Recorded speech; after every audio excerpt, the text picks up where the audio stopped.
Hello and welcome. I'm glad you're here. I'm Linda Kroll. And why ever you're here, whether it's something you need to know for your own relationship, or you work with individuals or couples who are considering divorce, I want to give you the benefit of my 35 years of experience as an IFS therapist, a mediator, and attorney, author of the book Compassionate Mediation for Relationships at a Crossroads: How to Add Passion to Your Marriage or Compassion to Your Divorce. And I'm also a Chopra certified teacher of meditation, yoga, and Ayurveda. So today we're going to blend emotional and spiritual healing along with some legal and financial information. Men marry women hoping they'll never change. Women marry men hoping to change them. And inevitably, they're both disappointed. You may have some disappointments, and you may have from time to time thought of divorce than you might realize. And sometimes they think about it for years and sometimes decades. And often they put off the thought because there's a holiday coming up, or New Year's coming up, or Valentine's Day, or Mother's Day, or Father's Day, or school is starting. So why ever you postpone learning what you can learn, today is going to help inform you, enlighten you, and empower you to know that you don't have to feel stuck. You'll get some information, and then you can benefit from that and move forward based on the highest good for all concerned. Because a lot of times I've noticed people stay in relationships when they should leave, or leave when they could stay. They just don't know how to communicate. So what we're going to do now is to create a way to communicate and get all the information you need. What is your story? I told you a little bit about me. I'll tell you more. But basically, what do you want? Do you really want a more intimate relationship and you're feeling hopeless so that you feel you can't get what you need out of your relationship? You want a respectful separation? You possibly want a peaceful divorce? What is motivating you to begin to make changes in your relationship? Because a lot of times you might not be sure, and other times you might vacillate. You think you want to leave, you think you want to go, you want your partner to change, you're going to grin and bear it, but you don't have to. You can make changes starting today. You have to sit and wonder and be on opposite sides of the house, of your hearts, of your family. You might be making these mistakes. You might be masking your feelings with busyness, food, alcohol, drugs, or other avoidant tactics. You might be suffering from sleep problems, stress-related illnesses, or any other physical symptoms. Are you denying how the tension in your home is affecting everyone in your family, including your children, if you have children? Are you secretly having an affair, emotional or otherwise? And are you considering leaving but staying out of fear? You don't have to do any of that. We can understand that we all get grumpy from time to time, and the other person may not understand. But inside, we're all feeling a yearning to connect. No matter how we're avoiding each other or angry, there's always an inner child, an inner bride and groom that are yearning to rekindle what you've lost. And you can do that. Because I believe families need not be broken, but can be peacefully and respectfully restructured. So what we're going to do is talk about how to do that. I'll tell you a little bit about my story. I told you my professional qualifications, but personally, I married my college sweetheart. We were married for 20 years happily. And then we got to a place where we got stuck. We had some irreconcilable differences. We tried marriage counseling. And at the time, there were only two choices. You stayed married and stuck it out, or you got divorced. So I stayed stuck for a very long time. And I went to counseling. I went to counseling with him, but it still wasn't helping because there was nowhere that I could go to talk about what would it be like if I got divorced? What would he need to do? What would I need to do? What would our lives look like? And that's why when we did separate for a very long time and we finally got divorced, unfortunately, in the typical adversarial way, that I was sitting in the courtroom across from my soon-to-be beloved ex-husband, the man who was there promising to love me forever and vice versa, the man who was there when our children were born. And we were sitting with such pain that I realized there had to be a better way to get divorced. And so with all of my personal experience and my professional training, I created Compassionate Mediation. And that's what I want to share with you today.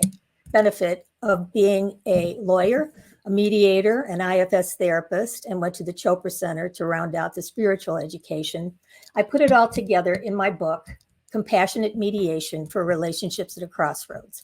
And what compassionate mediation does, it helps individuals and couples to address your emotional, spiritual, financial, and legal issues so that you can gain insights and skills to decide if you want to restructure your relationship or separate. I always tell my clients it's not about fixing the relationship you're in. It's about creating a new one based on who you both are now and what you want and need. And if often partners don't talk with each other, they talk at each other instead of listening with empathy. Do you know what that feels like? One of you is ranting, the other is deflecting, defending, rationalizing, excusing, ignoring. That doesn't work.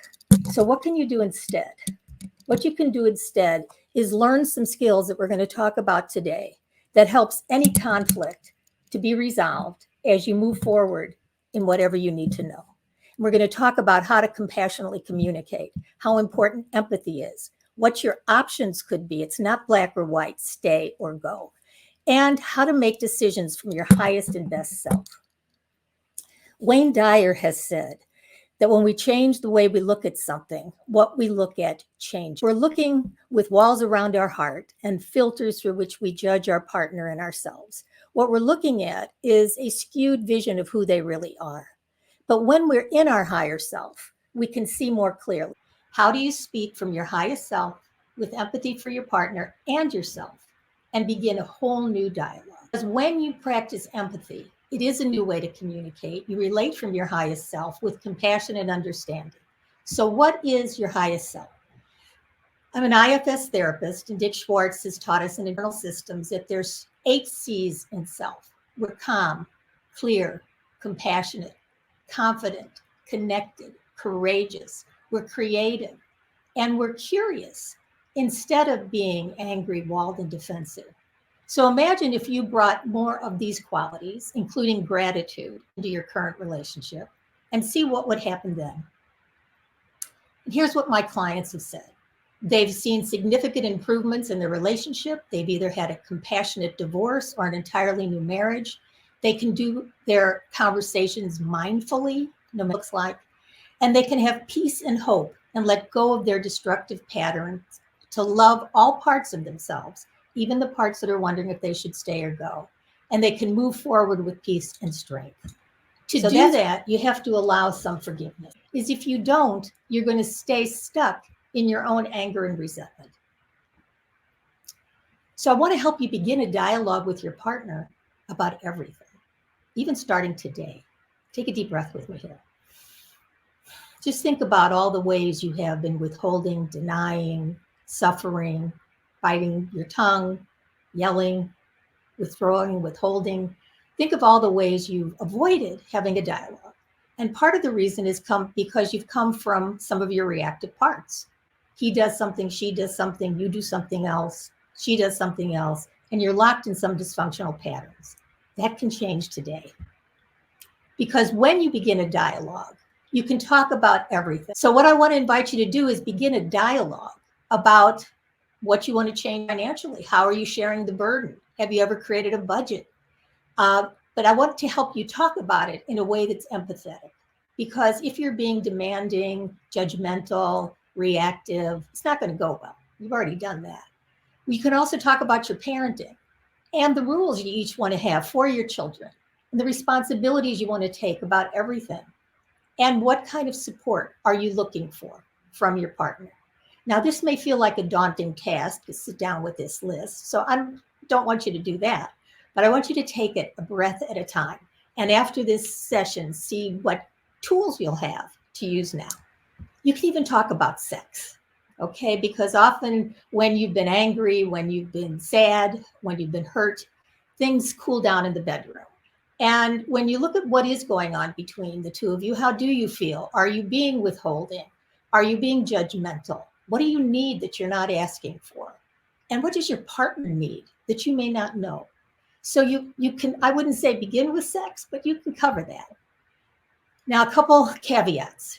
If there's abuse in your home, in your relationship, find a safe place and get out. Emotional abuse often comes from some of our reactive parts. We yell, we judge, we say things we don't mean. But if you're in any danger of physical abuse, find a safe place and get out. If there's addiction, find out what you can do to heal yourself.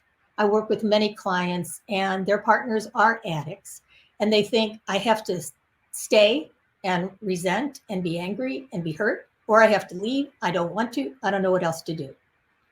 First thing to do is get yourself to an Al-Anon meeting, because you need to do your own healing. You need to know that you are powerless over changing your partner, but you can change how you react to the addiction.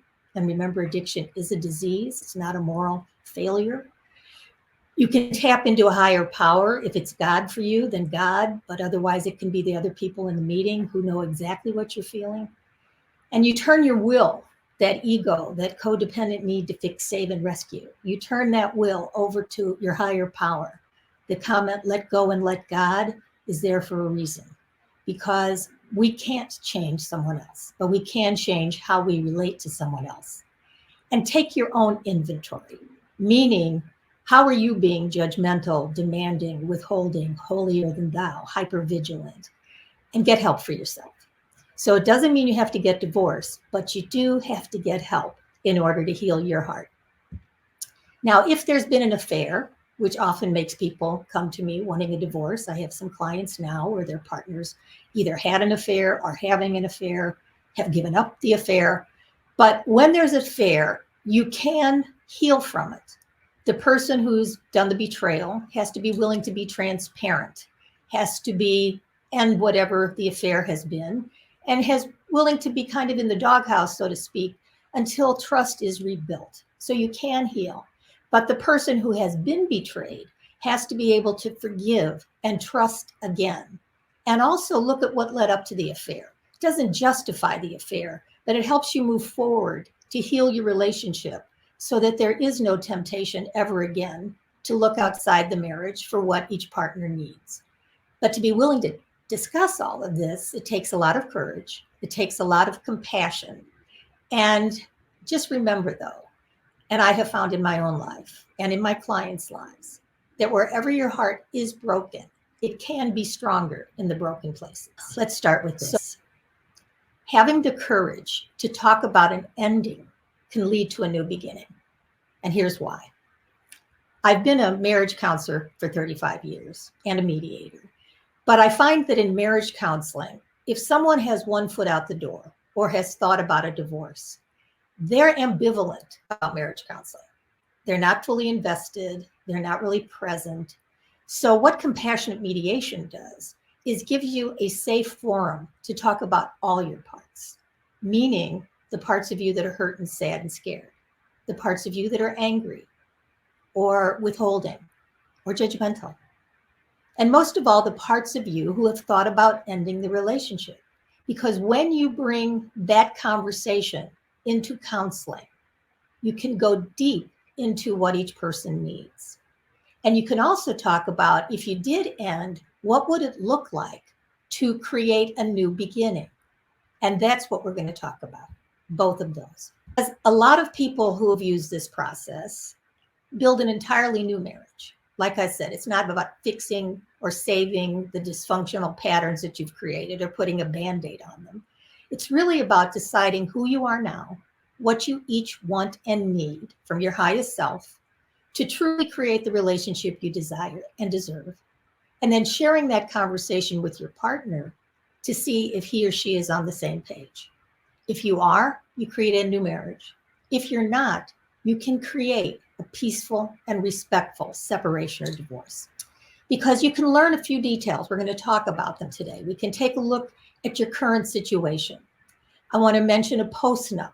Sometimes you can, like a prenuptial that sets the stage before you get married for what you want and need. A postnuptial agreement allows you to decide how you're going to talk about your assets, what decisions you're going to make. Should you get separated or divorced, what can you agree to now? So you can do a postnup if you want to create a legal document.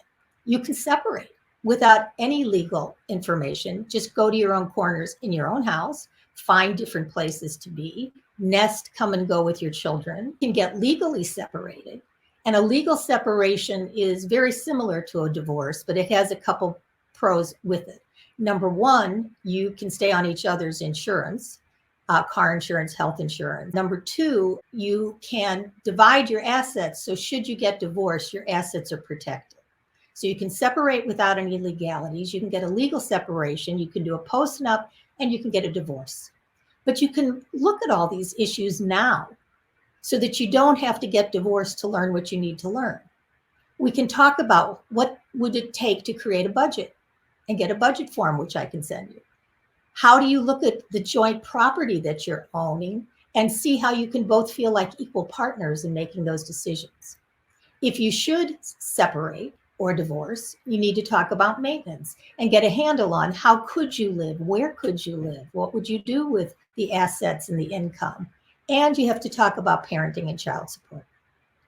But take a breath with me here, because you can talk about all of that now without having to file for divorce and get the information you need to begin conversations that are filled with understanding and empathy and allow you to create something new. I have a compassionate mediation program I'll tell you about later, but it talks about emotional and spiritual healing, what to do with the physical, house, children, assets. It goes over legal information, financial information. I'm going to give you a taste of it now, but mostly I want to give you some tools you can take away today. So we're going to talk a little bit about income, assets, and debts. And what that means is most people don't know, if they sat down, what's their income. And it's each partner's earnings, your salary, your bonus, and any other income, dividends, stock, bonuses, everything else is part of your income. Your assets, you can make a list of your assets so you're both on the same page.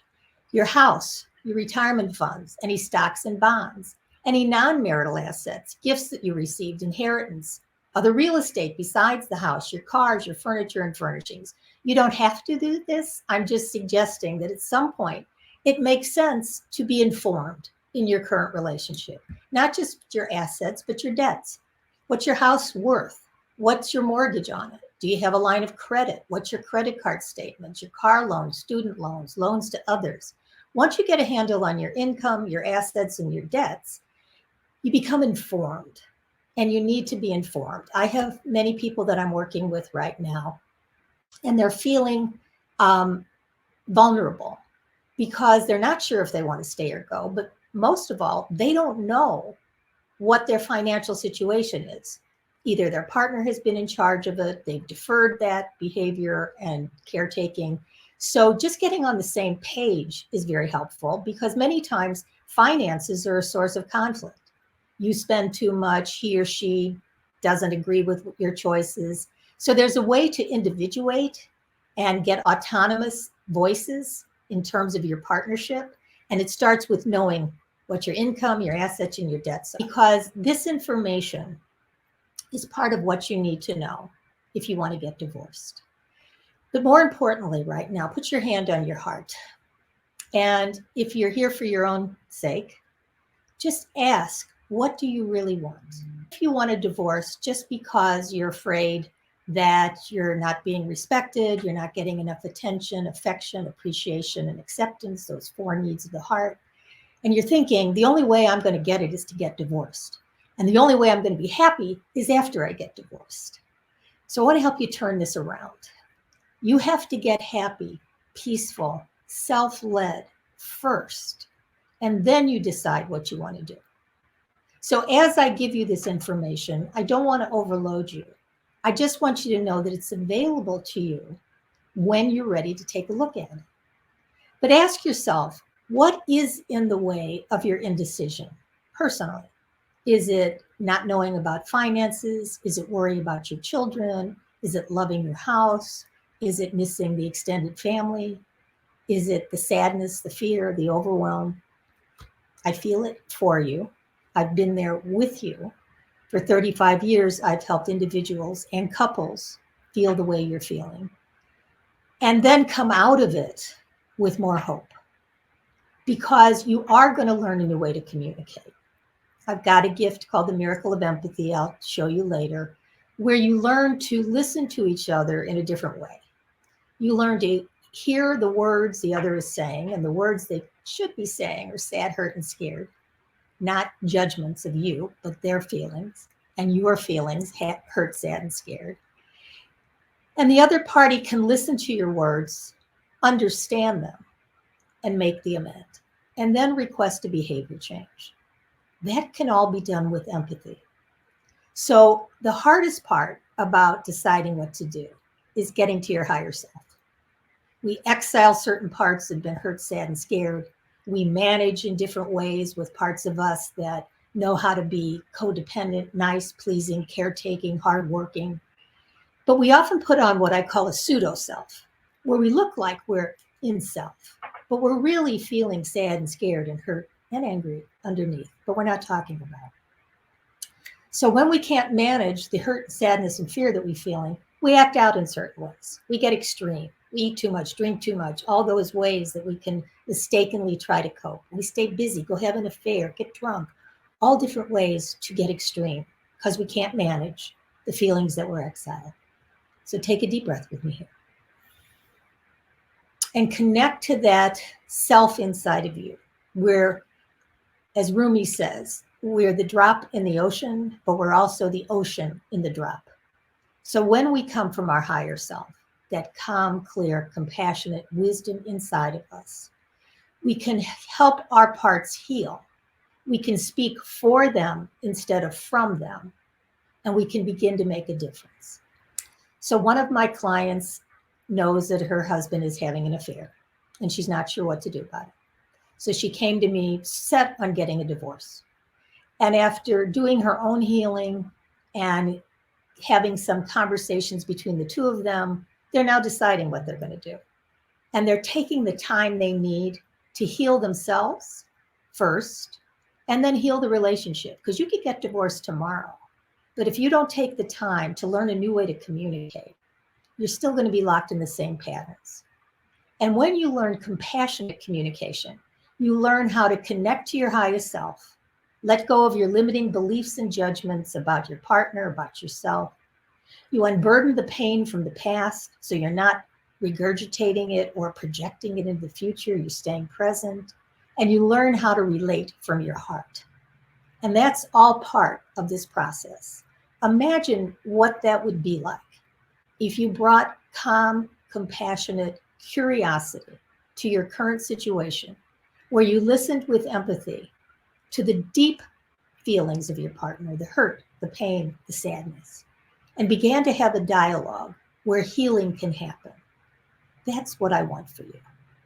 That's what I want to offer. But in addition, I'm going to offer a few more of the facts of the legal information and just give you an opportunity to get informed and then show you how to work more with that. Criteria that I mentioned earlier is how would you divide assets, whether you're getting legally separated, whether you're getting a divorce.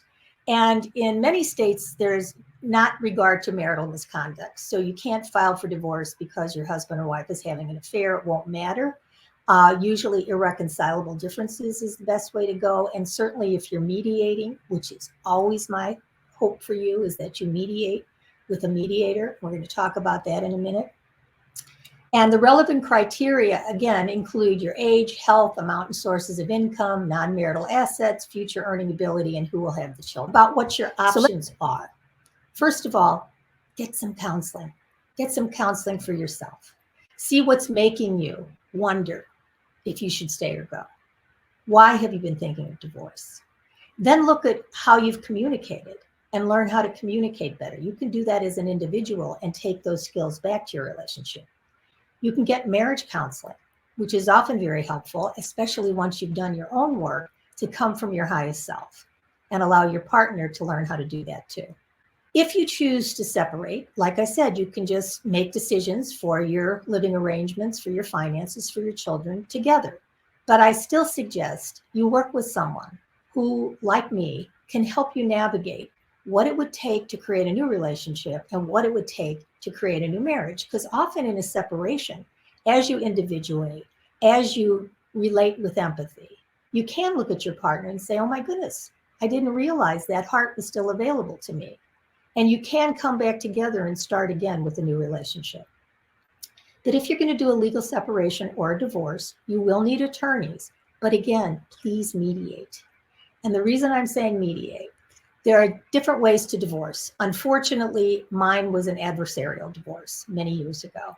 I had an attorney, he had an attorney. We tried mediation, but we ended up in court with all the pain, the money, the losses, the hurt that it entailed. When you work with a mediator, you both work with someone who's going to help you get divorced. When you work with me or someone who knows compassionate mediation, divorce is one option, but so is a new relationship. And when you talk about all the issues that have divided you, but you do it from your higher self, without the judgments, without the pain, from your heart, with compassion, you often create a new relationship and can build an even better union than the one you had before. So mediation is an option. There's also litigation, which is what I did. There's collaborative divorce, where you each need your own collaborative attorney. And the four of you, you and your partner and their attorneys, meet together. But when you've signed a collaborative agreement, the attorneys, if it goes to court, if collaboration breaks down, your attorneys won't be there anymore. So in mediation, especially compassionate mediation, nobody has to file for divorce. You just continue to talk with each other, and sometimes even with your attorney present. There have been times I've been on a Zoom with two clients and their attorneys, and the five of us work together as a team to create the best situation in the highest good for all concerned.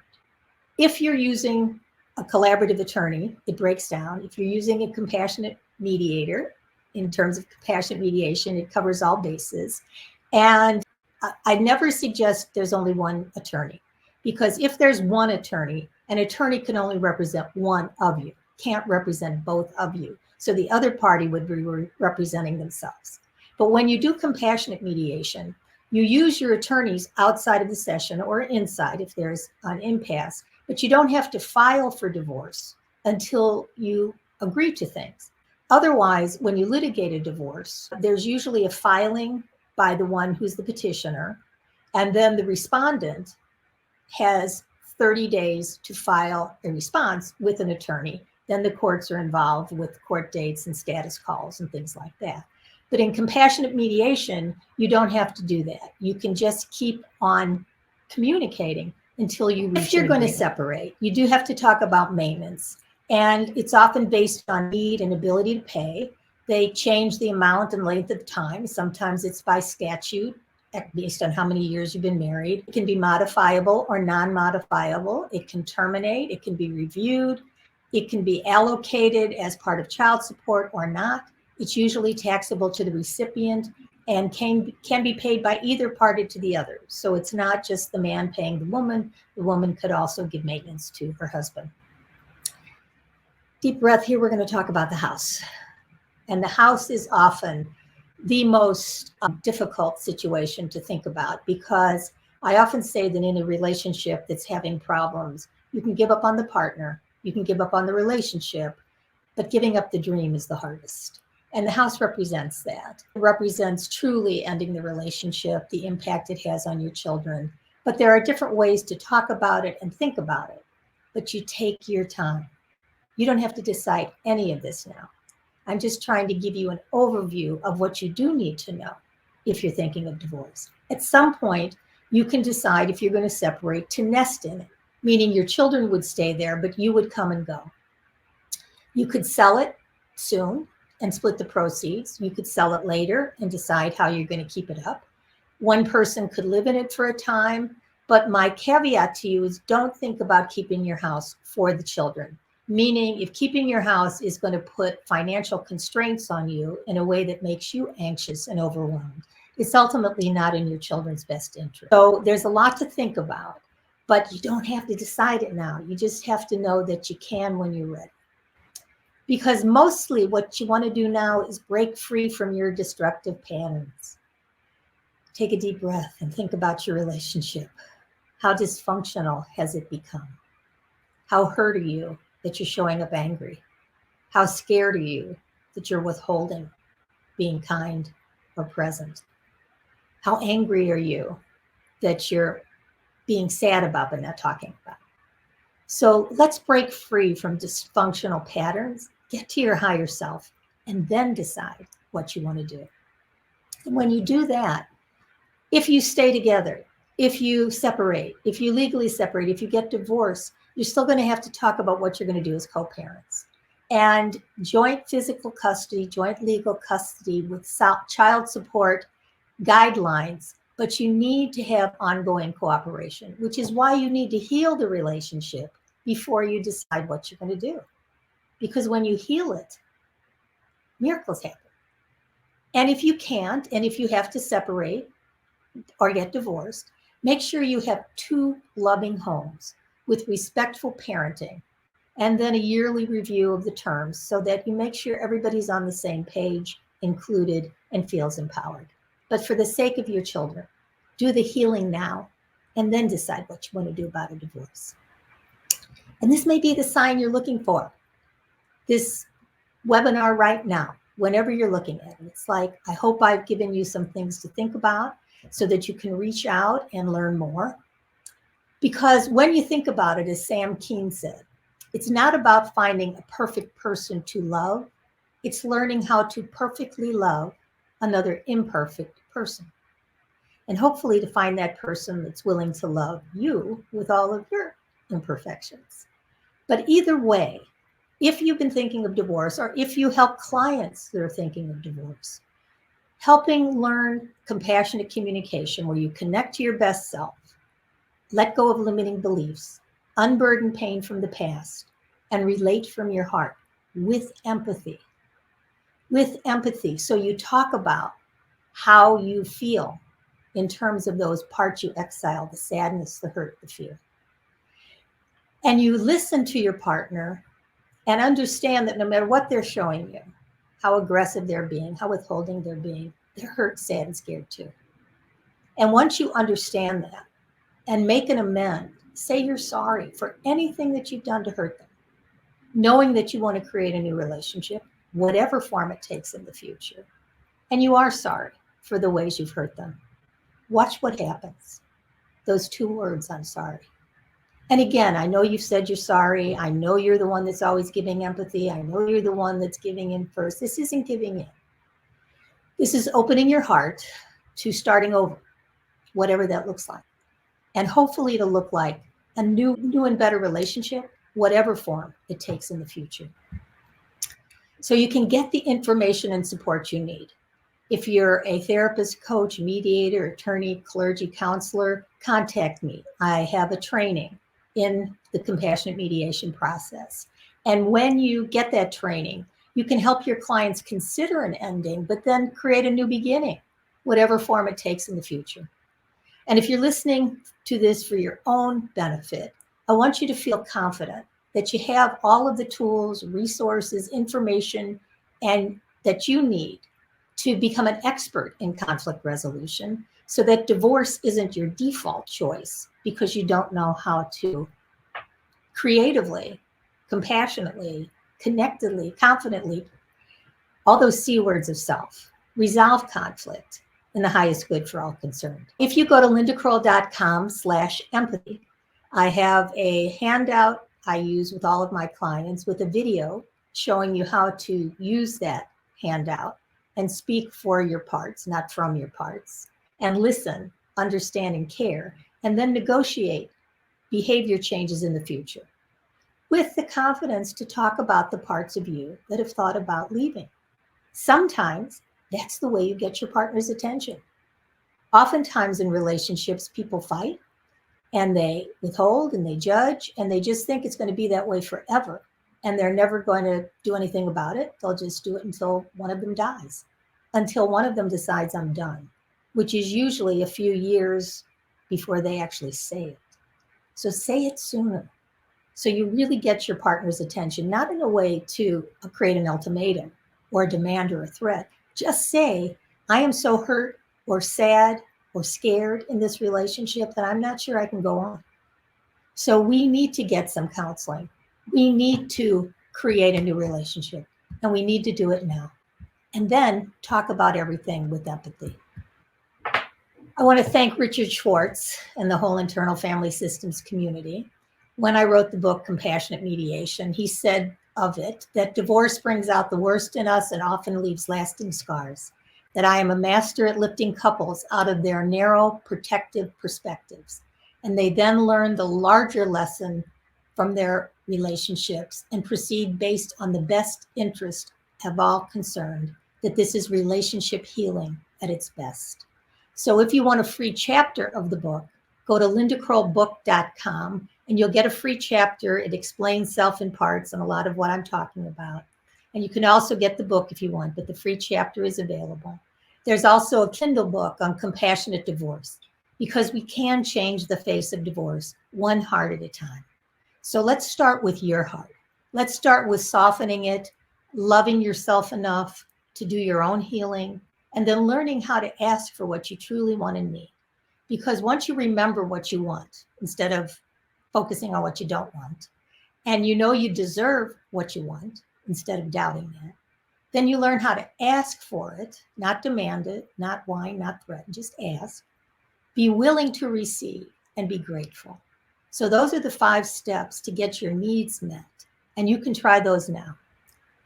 And if you're a professional, I have a free roadmap and video of the whole process that I'm talking about, with the ability to help people go from heartache to hope to healing and happiness. And you can go to lindakroll.com roadmap and get that. And then I can give you both the roadmap, which helps you be your best self and helps your clients learn how to be their best self, create a compassionate relationship, explore all their options before they make any decisions, understand their rights and finances, which is what's needed to create a new relationship, feel empowered, informed, and enlightened, and then create the relationship that you or your clients truly desire and deserve.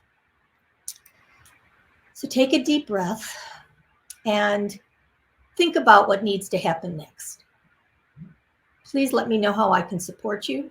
You can reach out to me. You can go to lindakroll.com/contact and send me a message. You can go to lindakroll.com empathy and get the empathy handout. You can go to lindakroll.com book.